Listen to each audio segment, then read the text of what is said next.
안녕하세요. 저는 소중한 아들 하나를 키우고 있는 엄마입니다. 아이를 키워보신 분들은 아실 거예요. 어느 날 갑자기 태어난 이 아이로 인해 제 세상이 모두 달라지는 느낌을 받죠. 그 작은 아이가 태어난 순간 제 세상의 중심은 어느새 아이에게 맞춰지는 거예요. 아이가 태어나고 놀랐던 건 행복과 기쁨이에요. 사실 이전에도 행복한 일들이나 기쁜 일들은 있었죠. 그런데 아이가 태어났을 때 그 전에 제가 느꼈던 것들은 모두 작은 행복이었다는 것을 깨달았어요. 그 작은 아이를 처음 제 품에 안아 들었을 때, 그리고 부러질 듯 가느다란 발목과 작은 손과 발을 손으로 만졌을 때 그 말랑한 촉감. 보고만 있어도 눈물이 날 것 같다는 것을 처음 알게 됐어요. 새근새근 잠들어 있는 아이의 숨소리만 들어도 눈물이 왈칵 쏟아질 것 같았죠. 무엇과도 바꿀 수 없다는 소중함은 이런 거구나 싶었어요.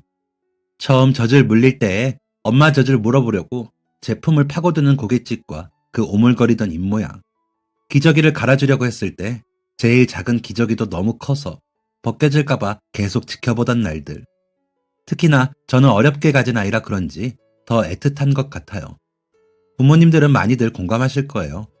내 아이에게 무엇이든 해주고 싶고 내어주고 싶은 마음이요. 하지만 상황에 따라 무엇이든 해줄 수 없을 때도 있었죠. 특히 그게 돈이나 환경의 문제라면 더욱 가슴이 아파요. 예쁜 거, 좋은 거, 무엇이든지 해주고 싶은데 엄마 아빠가 가진 게 많이 없어서 못 해준다는 게 정말 슬픈 일이더라고요. 어릴 때는 막연히 그런 생각을 했었어요. 가족이 가장 소중하니까, 가족이 가장 힘이 되니까, 힘들고 어려운 환경에서도 가족만 있다면 다 괜찮을 거다. 근데 막상 아이를 낳아보니 현실은 그렇지가 않더라고요.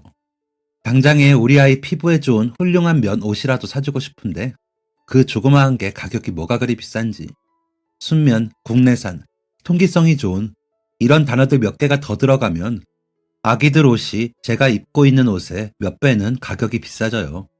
젖병 하나를 골라도 아기들이 먹을 땐 배앓이 하지 않는 좋은 제품을 사려면 또 돈 10만 원, 잠잘 때 편히 자라고 쿠션 하나를 사주고 싶어도 또 몇만 원. 세상에서 제일 소중한 우리 아기한테 늘 좋은 것만 주고 싶은데 현실은 참 힘들더군요. 아버지가 일찍 돌아가시고 저는 고등학교 때까지 어머니랑 살았어요. 그 시절 여자 혼자 아이 키우기 참 쉽지 않았을 텐데 김밥집을 했던 어머니는 저를 등에 업고 지고 새벽 내내 김밥을 마셨어요. 한 푼이라도 더 아껴보려고 야채값을 신랑이 하고 본인은 좋은 옷, 맛있는 거 한 번 못 먹어도 어디 가서 없다고 놀림받을까봐 제 옷은 늘 깔끔하게 세탁해서 입히고, 그래서인지 학창시절 내내 한 번도 주름 잡힌 셔츠를 입어본 적이 없는 것 같아요. 그렇게 애지중지 소중하게 키워준 엄마 덕분인지 저는 이 험한 세상에서도 온실 속 화초까진 아니지만 큰 구김없이 잘 살 수 있었고, 엄마에게서 자식을 대하는 건 저런 거구나 하며 가정에 대한 꿈도 가질 수 있었어요.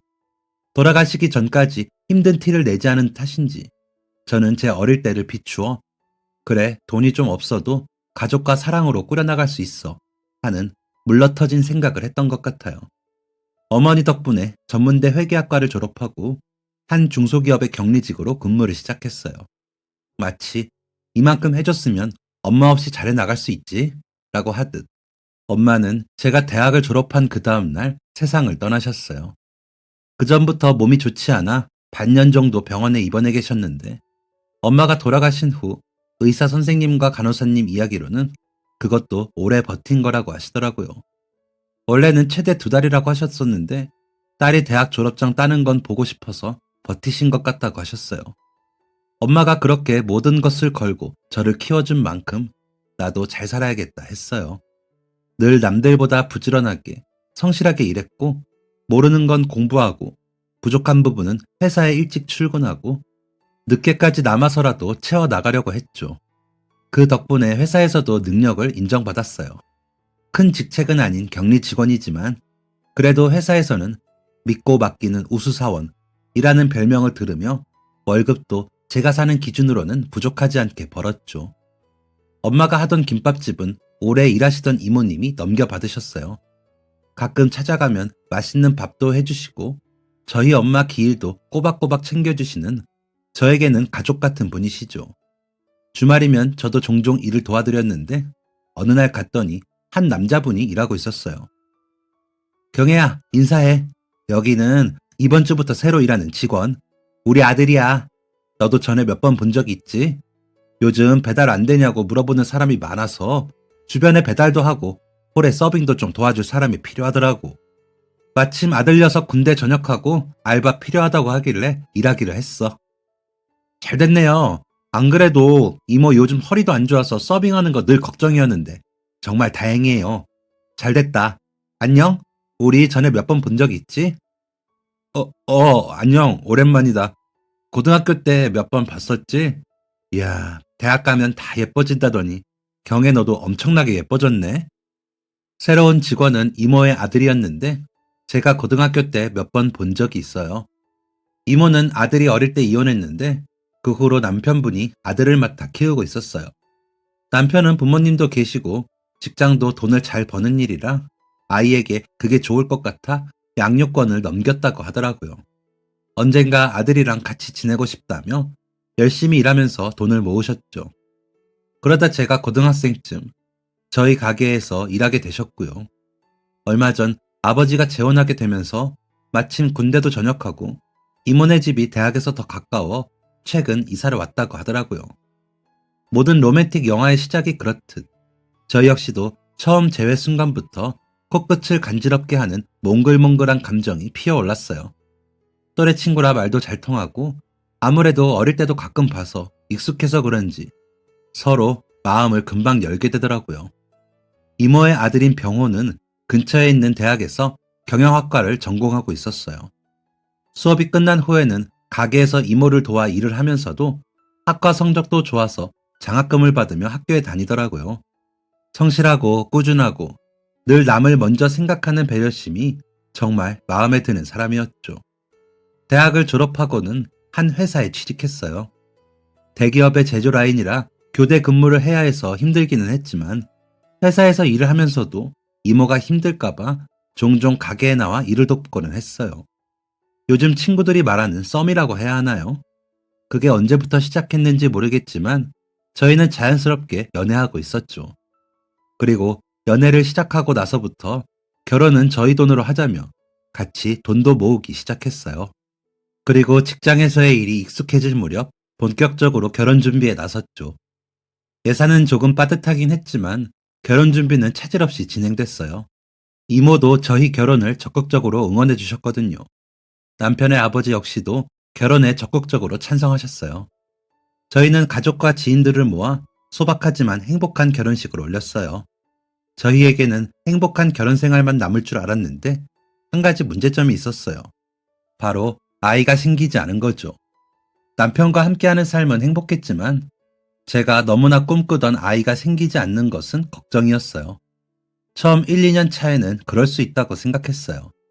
신혼생활도 즐길 겸 그렇게 나쁘지 않다고 생각했죠. 하지만 5년, 6년이 지나면서 슬슬 초조해지기 시작했어요. 다니던 병원에서도 난임센터를 추천해 주더라고요. 남편은 꼭 아이가 있어야 하는 것은 아니라며 우리끼리라도 재밌고 행복하게 지낼 수 있다고 저를 위로했어요. 그냥 우리끼리 즐겁게 지내다 보면 좋은 소식이 들릴지도 모른다며 조금 더 느긋하게 마음을 가지고 기다려보자고 했지만 나이가 들수록 출산도 힘들어질 텐데 하루라도 빨리 아이를 가지고 싶었어요. 그래서 난임센터에 다니기 시작했고 남편은 다행히 제 의견을 존중해줬어요. 난임센터에 다니면 아이가 금방이라도 생길 줄 알았는데 그것도 아니었어요. 시간은 계속 흘러가고 임신 테스트기를 확인할 때마다 실망도 점점 커졌어요. 몸도 마음도 지칠 대로 지쳤고 돈은 돈대로 들어갔죠. 맞아요. 생각보다 난임센터라는 곳은 돈이 많이 들더라고요. 그동안 모아둔 적금도 깨고 아이를 갖기 위해 노력하고 있는데 결과는 나오지 않으니 마음이 너무 힘들었어요. 최대한 안정된 상태를 만들기 위해 다니던 직장도 그만두었죠. 시어머니께서는 아이 없이도 재밌게 사는 부부들도 많다며 너무 스트레스 받지 말라고 하셨지만 제 마음은 그렇지 않았어요. 그렇게 그동안 모았던 적금도 다 깨고 직장을 그만두며 생활비도 줄고 마음마저 너덜너덜해진 어느 날이었어요. 결혼 10년 만에 드디어 아이를 갖게 되었죠. 정말 기뻤어요. 임신 사실을 딱 알게 된 그날, 보자마자 눈물이 왈칵 쏟아지더라고요. 여보! 여보! 왜 그래? 무슨 일이야? 됐어! 됐어! 됐다고! 어? 임신이야! 테스트기의 두 줄을 확인하는 순간, 너무 놀라는 바람에 심장이 멎는 줄 알았어요. 남편도 이 이야기를 듣더니 엉엉 울더라고요. 내심 아이를 기다렸기에 임신을 한 사실이 너무 기쁘기도 했지만 제가 너무나 간절히 원하던 게 이루어져 기뻐하는 모습이 감동적이었다고 하더라고요. 그동안 옆에서 힘들어하는 제 모습을 보는 것도 마음이 아팠었는데 이제는 행복한 모습만 볼 수 있겠구나 싶었다고 해요. 저희에게 와준 소중한 아기 천사가 너무너무 신기하고 감사했어요. 내 뱃속에 새로운 생명이 있다니 매일매일 놀라게 되더라고요. 병원에서 다시 한번 임신 판정을 받은 날, 의사 선생님 손을 잡고 몇 번이나 감사하다고 이야기했어요. 진짜 눈물이 펑펑 나면서 의사 선생님부터 간호사 선생님, 길에서 만나는 모든 분에게까지 감사하더라고요. 핸드폰에 임신 관련 앱들을 깔고 임신 초기 증상과 어떻게 준비를 해야 하는지 알아보면서 하루하루가 너무 행복했어요. 저는 극심한 입덧에 시달렸는데요. 병원에서 입덧 약을 주시더라고요. 그런데 그걸 먹어도 온종일 덜컹거리는 버스에 탄 것처럼 속이 울렁거리고 머리가 지끈거리고 아팠어요. 밥도 제대로 못 먹고 물 한 잔 제대로 마시지도 못하는데도 저는 너무 행복해서 종일 웃고 있었죠. 임신하며 겪어나가는 모든 과정까지 너무 행복했어요. 그리고 힘들게 임신을 한 만큼 혹시나 아이를 잃는 상황이 생길까봐 불안하기도 했어요. 아무래도 나이도 있는데다가 그 전에 임신도 힘들게 되었기 때문에 만약의 상황이 불안했죠. 그래서 건강도 태교도 특별히 더 신경을 썼어요. 힘들어도 가볍게 산책이라도 하고 입덧이 너무 심해서 넘어가지 않으려고 해도 과일이라도 잘라서 먹으려고 했죠. 병원에서도 혹시 모르니 정기 검진일은 절대 빼놓지 말고 오라고 하셨어요. 매번 남편이랑 같이 검진을 갔었는데 하루는 남편 회사에 급한 일이 생겨서 휴가가 취소되는 바람에 저 혼자 예약해둔 검진을 가야 했어요. 병원 대기실에서 제 차례가 오기를 기다리고 있는데 제 맞은편에 한 20대 초반 정도 됐을지 무척 어려 보이는 여자아이가 있었어요. 많이 울었는지 눈이 잔뜩 빨개져 있더라고요. 안 좋은 소식이라도 들었나 마음이 쓰였지만 금세 제 차례가 되어서 진료받으러 들어가야 했어요. 그리고 진료받고 나왔을 때는 여자아이가 보이지 않더라고요. 병원을 나왔는데 주차장 쪽으로 가는 길에 울음소리가 들렸어요. 보니까 한쪽 구석에서 아까의 그 여자아이가 주저앉아 울고 있더라고요. 도저히 그냥 지나칠 수가 없어서 가방에 있던 휴지를 들고 가서 내밀었어요. 괜찮아요? 이걸로 눈물 닦아요. 무슨 일 있어요? 괜찮습니다. 신경 쓰지 마세요. 이렇게 울고 있는데 어떻게 신경을 안 써요. 이렇게 차가운 바닥에 앉아있으면 큰일 나요.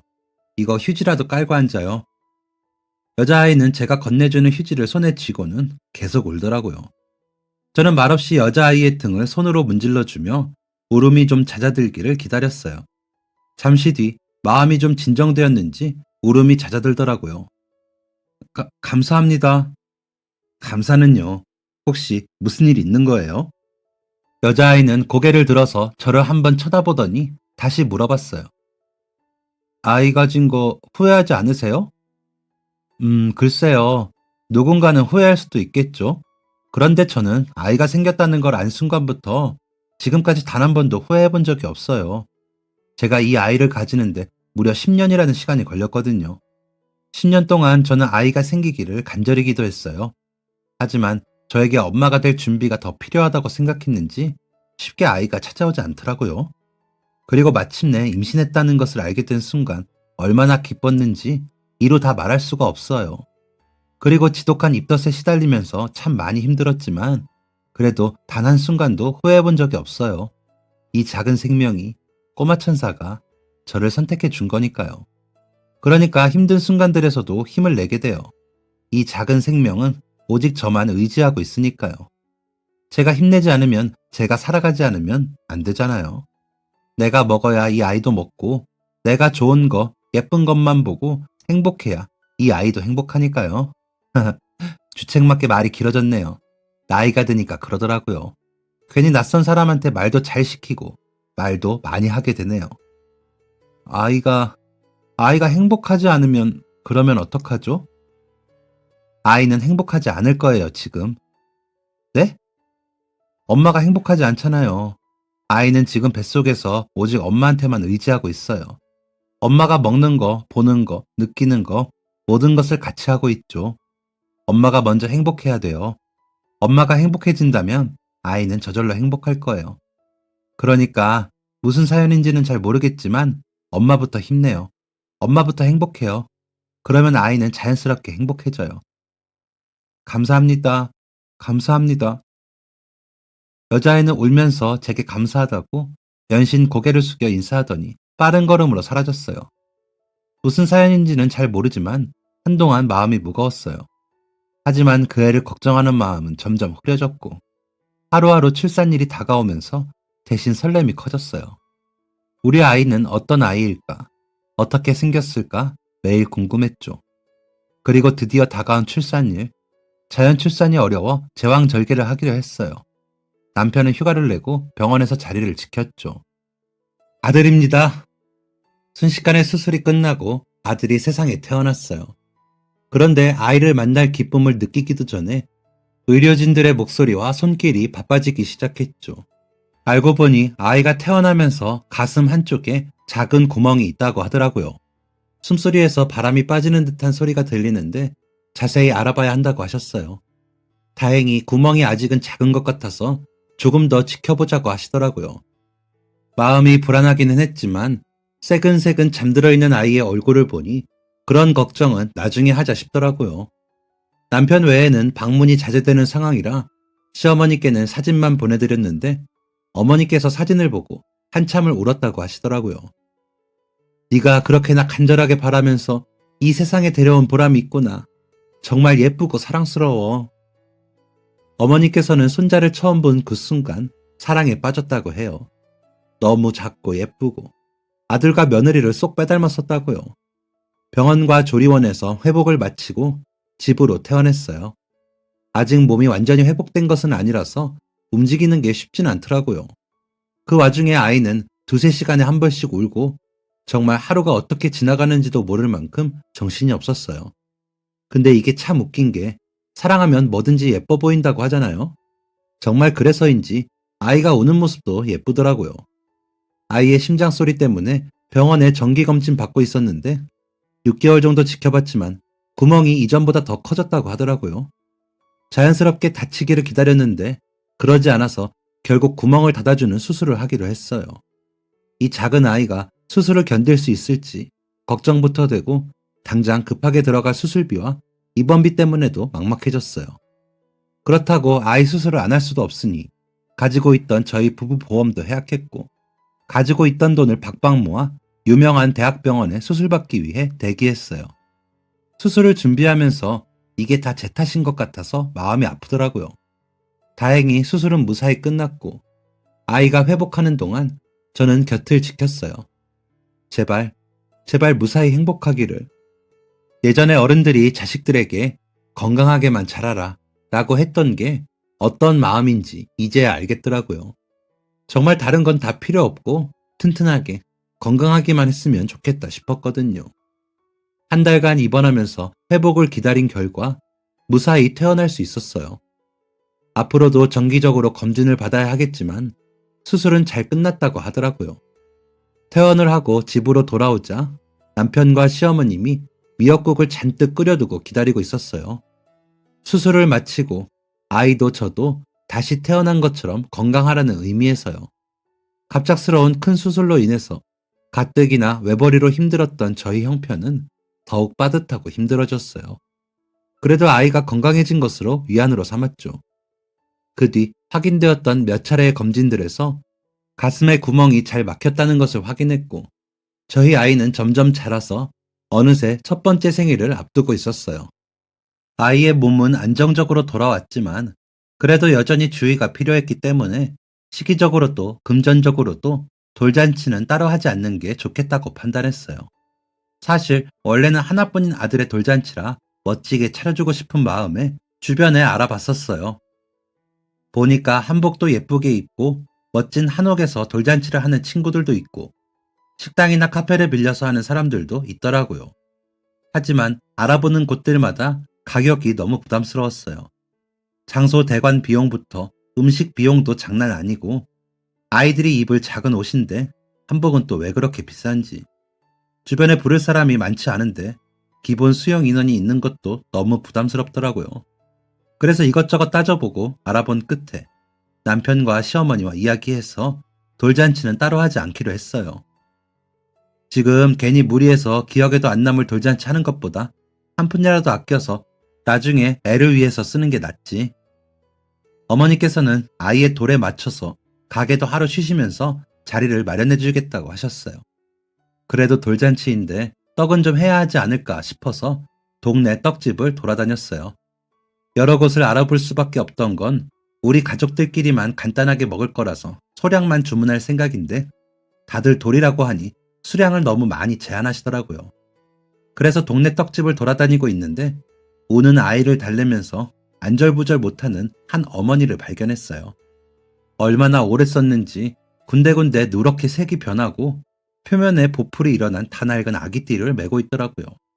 이 추운데 얇은 바지에 질끈 묶은 머리, 솜이 삐져나온 점퍼를 입고 본인도 거의 울듯이 아이를 달래고 있었죠. 저기요. 저는 가방 안에 아이가 울 때를 대비해서 가지고 있던 과일을 꺼냈어요. 괜찮으시면 이것 좀 먹여보세요. 아이들 짜증낼 때 달달한 과일을 좀 먹이면 그래도 한동안 좀 가라앉더라고요. 감사합니다. 저는 뚜껑을 열어서 포크로 바나나를 찍어서 내밀었어요. 그분은 감사하다며 제가 건넨 과일을 아이에게 내밀더라고요. 아이는 과일을 받아서 들고 입에 넣더니 여전히 눈에 눈물은 그렁그렁하지만 울음은 그친 채 훌쩍거리며 과일을 먹었죠. 아이가 좀 진정이 되고 나서 어머니를 쳐다봤는데 어딘가 낯이 익은 것 같았어요. 저 혹시 저희 어디서 본 적 있지 않나요? 여자분은 그제야 제 얼굴을 들여다보더니 화들짝 놀라더라고요. 혹시 전에 산부인과에서 제가 울 때 휴지 건네주시지 않았나요? 그럼 그때 그분? 제가 아이를 낳기 전 마주쳤던 그 어린 여자아이더라고요. 저희는 이야기를 나눌 겸 근처의 공원의 벤치로 자리를 이동했어요. 그동안 잘 지냈는지 안부를 주고받으며 이야기를 나누게 됐죠. 저희 애랑 비슷하게 태어났구나. 하루 차이라니 신기하네요. 그러게요. 그때도 오늘도 도와주셔서 너무 감사해요. 저는 늘 도움만 받네요. 에이, 서로 도우면서 사는 거죠. 그때 울었던 일은 잘 해결됐어요? 아니요, 잘 해결 안 됐어요. 그런데 괜찮아요. 아니, 괜찮아졌어요. 다 언니 덕분이에요. 그때 저를 도와주신 덕분에 괜찮아진 거거든요. 그날 해주신 말씀 덕분에 저도 저희 아이도 살 수 있었어요. 무슨 일이었는지 혹시 물어봐도 돼요? 사실은 그 여자아이는 이제 막 23살, 제가 막 대학을 졸업하고 취업했던 어린 나이더라고요. 아직 한창 어린 나이에게 대체 무슨 일이 있었던 걸까 싶었어요. 바보 같죠? 이렇게 어린 나이에 결혼도 안 하고 철없이 임신이나 하고. 알아요. 사람들이 뭐라고 생각할지. 그래도 어쩔 수 없죠. 사람들 말처럼 제가 생각 없이 아이를 가진 건 맞으니까요. 그래서 그런 시선들은 괜찮아요. 저한테 보내는 그런 시선들은요. 근데 저 때문에 저희 아이까지 모진 시선을 받게 될까봐 그게 걱정이에요. 그런 생각을 하면 두려워요. 그리고 다른 부모님들보다 제가 부족한 점이 너무 많아서 그게 너무 미안해요. 아빠도 없고 돈도 없고 태어나서 당연히 받아야 할 많은 것들이 제가 해줄 수 없는 게 너무 많아서. 아이 아빠랑은 보육원에서 만났어요. 저랑 동갑이었는데 둘 다 비슷한 시기에 보육원에 들어와서 어릴 때부터 단짝으로 지냈거든요. 독립 시기가 와서 자연스럽게 둘이 같이 생활을 시작했어요. 몇 년만 돈 모아서 우리 꼭 결혼하자고. 저희에게는 그 당시에 그런 목표가 있었어요. 어릴 때부터 결혼하자고 농담처럼 이야기하고는 했어요. 그리고 성인이 될 준비를 하면서 점점 결혼에 대한 생각도 구체화했고요. 맨날 우리 결혼하면 을 주제로 이야기했던 것 같아요. 저는 지하상가에 있는 식당에서 일했고 그 애는 배달 아르바이트 했어요. 서로 돈 모아서 전셋집이라도 구하고 혼인신고하고 예쁜 아이를 갖자고 이야기했죠.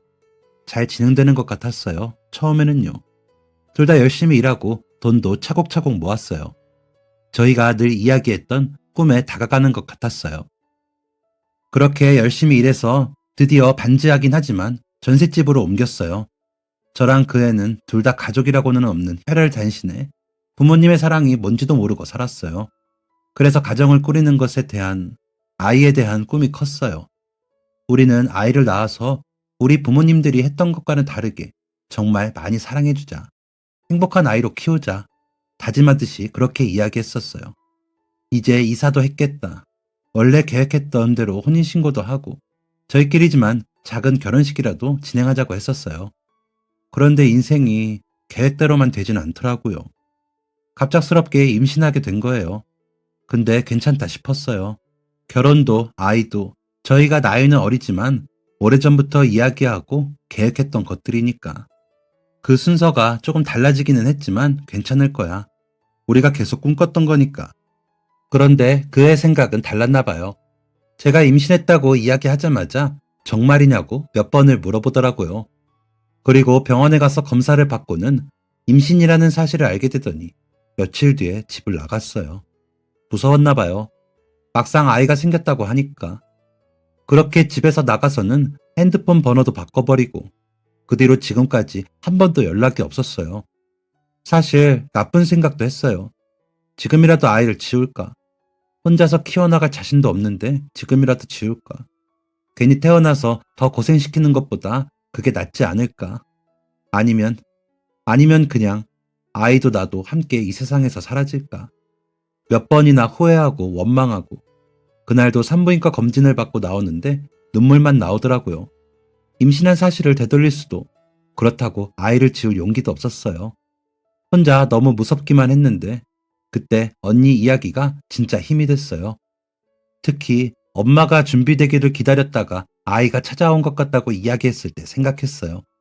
어쩌면 아직 저는 잘 모르지만 제가 엄마가 될 준비가 되어서 이 아이가 찾아온 걸 수도 있겠다 하는 생각이 들더라고요. 그래서 마음을 다잡았어요. 그래, 가정을 이루는 꿈은 이루지 못했지만 엄마가 되는 꿈도 있었으니까 그거라도 지켜내자 싶었어요. 그런데 막상 아이 낳고 나니까 힘든 일이 더 많더라고요. 아이 용품 사려면 다 돈이고 혼자 애 키우면서 조금이라도 육아에 필요한 아이템이라도 둘러보면 제가 가진 돈으로는 살 수도 없었어요. 이렇게 아이를 키우는 게 맞나? 나 지금 잘하고 있는 건가? 계속 생각하게 되더라고요. 심지어 당장 애 돌이 코앞인데 돌잔치는커녕 돌의 사진이라도 찍을 떡값도 없어요. 돌잔치에 쓸 떡을 낱개로는 안 파는지 알아보러 다녔는데 그렇게는 안 된다고 하더라고요. 최소 15개 이상은 사야 한다고. 제 욕심에 아이를 낳아서 괜히 힘들게만 하는 것은 아닌지 요즘 왜 저희 부모님이 저를 보육원에 맡겼는지 생각하게 돼요. 어쩌면 부모님에게도 이렇게 힘든 사정이 있었을지도 모르겠다 하면서요. 이 또래의 다른 아이들은 여전히 부모님에게 어리광 부리면서 사랑받으며 자랄 때인데 이렇게 힘든 사연을 가지고 있었다니 생각도 못했어요. 병원에서 마주쳤을 때 왜 그렇게 울고 있나 했더니 이런 일이 있었다면 저도 그렇게 울었을 거예요. 생활비는 어떻게 충당하는지 물어봤더니 정부에서 받는 지원과 얼마 전에는 편의점 심야 알바를 했다고 하더라고요. 사장님에게 양해를 구해서 아이를 돌보며 편의점 알바를 했는데 술에 취한 손님이 들어와서 난동을 부리던 중 아이에게 물건을 집어 던지려고 해서 결국 거기도 그만뒀다고 해요. 국가에서 받는 지원은 공과금 할인 혜택 정도의 아이 기저귀 값을 겨우 감당하는 정도라고 하더라고요. 아이에게 제대로 된 옷이라도 사주고 유모차라도 사주고 싶어도 지금 가진 돈으로는 무리라고 하더라고요. 그나마 아이띠는 중고 거래로 샀는데 저렴하게 사서 그런지 상태가 영 좋지 않아서 끈 길이 조절도 제대로 되지 않아 불편하지만 억지로 쓰고 있다고 하네요. 서로 같은 동네도 살겠다. 육아 정보도 공유하자며 연락처를 교환했어요. 그리고 집으로 돌아오는데 마음이 너무 무겁더라고요.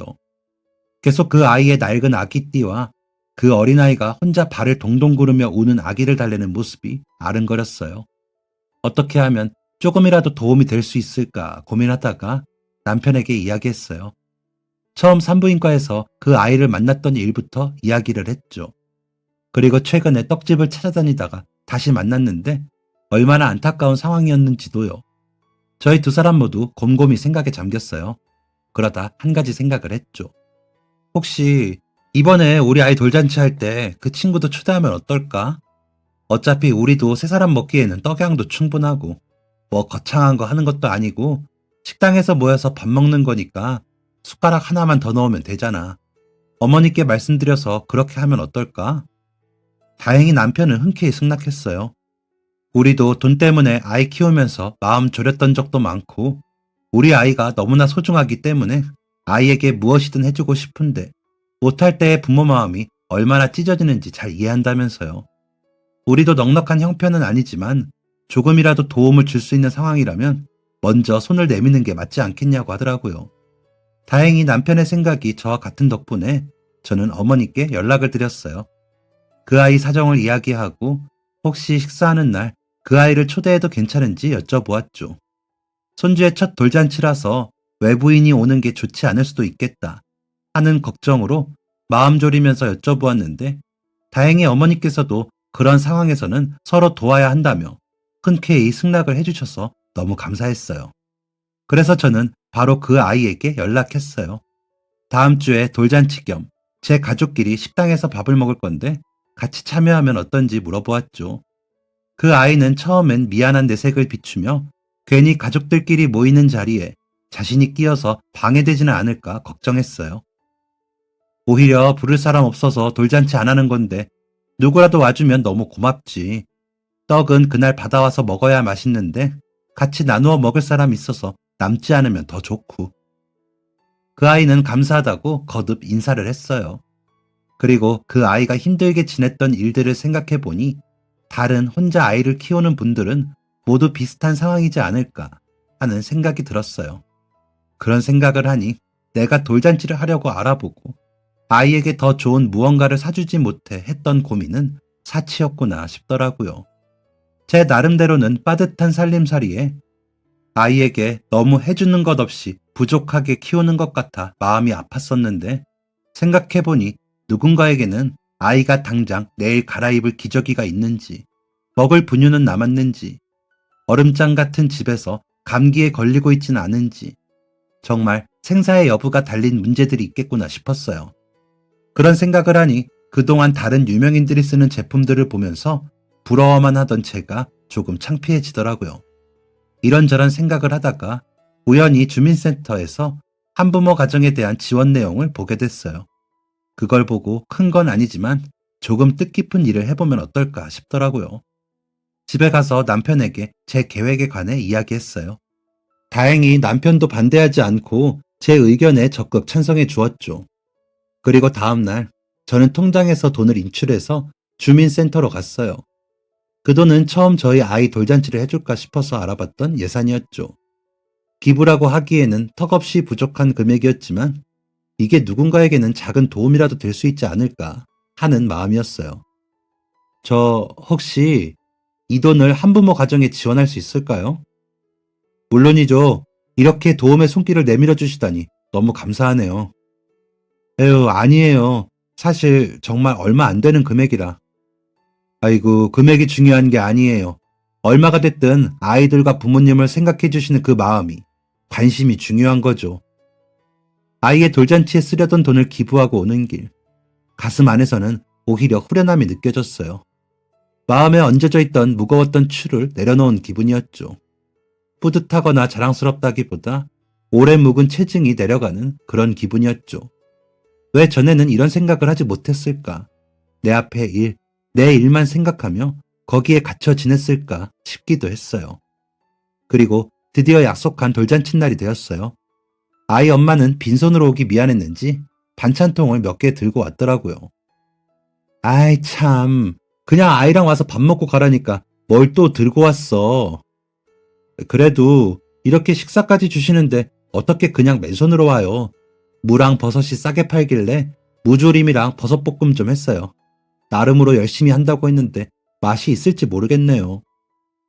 우리 가족들이랑 인사도 시켜주고 자리를 마련하고 앉아서 맛있게 밥을 먹었어요. 떡을 올려두고 아이들 사진도 여러 장 찍고 돈이랑 명주실 그리고 장난감에서 몇 개를 꺼내서 돌잡이 세트도 만들었죠. 아이들이 뭐 잡는지 동영상도 찍으며 정말 즐거운 시간을 보냈어요. 아이 엄마는 어린 나이답지 않게 정말 예의 바르고 성품도 굉장히 착하고 바른 사람이었어요. 그리고 더 놀라운 건 만들어 온 반찬의 손맛이 장난 아니더라고요. 깜짝 놀라서 진짜 네가 만든 게 맞냐고 몇 번을 다시 물어봤어요. 어머니도 반찬을 먹어보더니 깜짝 놀라시더라고요. 어떻게 어린 친구가 반찬을 이렇게 맛있게 만드냐며 손맛을 계속 칭찬하셨어요. 그러더니 혹시 김밥집에서 일해볼 생각은 없는지 물어보시더라고요. 잘됐다. 일하는 시간 동안 아이는 내가 봐줄게. 어차피 우리 집은 가게 바로 뒤에 있으니까 일하는 틈틈이 와서 봐도 되고 나랑 교대로 일하면서 아이 봐주면 너무 좋을 것 같은데. 정말요? 정말 그래도 돼요? 저야 아이도 봐주시고 일도 하게 해주신다면 정말 좋죠.